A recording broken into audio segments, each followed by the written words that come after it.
ইসরায়েলকে ধ্বংস করতে ইরানের ভয়ঙ্কর নতুন মিসাইল ৮০ বোমার শক্তিতে কাঁপছে যুক্তরাষ্ট্র। অবশেষে ইরানের হাতে এসেছে এমন ভয়ঙ্কর ক্ষেপণাস্ত্র যার রয়েছে একসাথে ৮০টি ওয়ারহেড হামলার সক্ষমতা। হরমুজ থেকে তেল আবিব সবখানেই আতঙ্ক ছড়াচ্ছে তেহরানের এই নতুন গোপনাস্ত্র।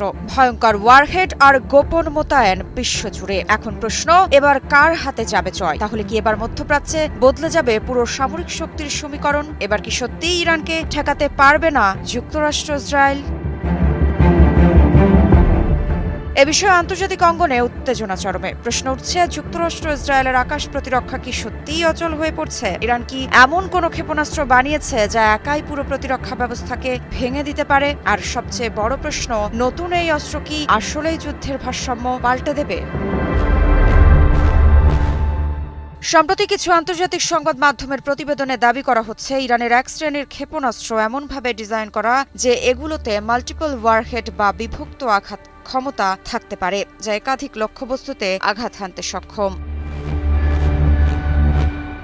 তবে সামরিক বিশেষজ্ঞদের বড় অংশ বলছেন, ৮০টি বোমার সমান শক্তি ধারণের দাবি সাধারণত প্রচারমূলক বা রাজনৈতিক ভাষা, বাস্তব প্রযুক্তিগত পরিমাপ নয়।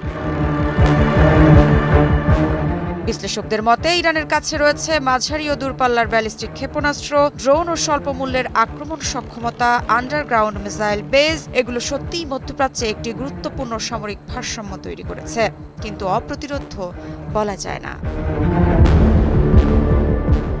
ইসরায়েল ও যুক্তরাষ্ট্রের কাছে রয়েছে বহুস্তরীয় প্রতিরক্ষা ব্যবস্থা, যেমন আকাশ প্রতিরক্ষার short range system iron dome, ballistic missile interceptor arrow series, যুক্তরাষ্ট্রের প্যাট্রিয়ট ও থার্ড সিস্টেম। তবে ইরানের কোনো মিসাইলের যদি সত্যিই বহু আলাদা আলাদা ওয়ারহেড ধারণের সক্ষমতা থাকে, তবে তা যে কোনো আকাশ প্রতিরক্ষা ব্যবস্থাকে ব্যর্থ করতে সক্ষম হবে।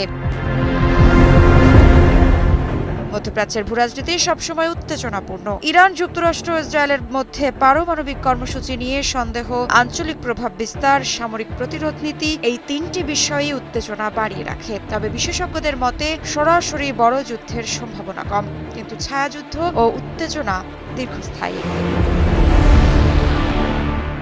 তবে যার সামনে আসছে কিছু দাবি অতিরঞ্জিত হতে পারে, কিছু তথ্য আংশিক সত্য, আবার কিছু রাজনৈতিক বার্তা সামরিক সক্ষমতাকে বাড়িয়ে দেখায়। তাই অপ্রতিরোধ্য অস্ত্র ধারণার চেয়ে বাস্তবতা অনেক জটিল। কি বুঝলেন ভাই? অনলি যেটাই চাই। শেষ প্রশ্নটা এখানে, ইরানের নতুন মিসাইল কি সত্যিই মধ্যপ্রাচ্যের সামরিক ভারসাম্য বদলাবে, নাকি এটি শুধু আরেকটি ভূরাজনৈতিক চাপ তৈরি করার কৌশল? মৃত্তিকা সিনহা বিশ্বাস, নিউজ 24।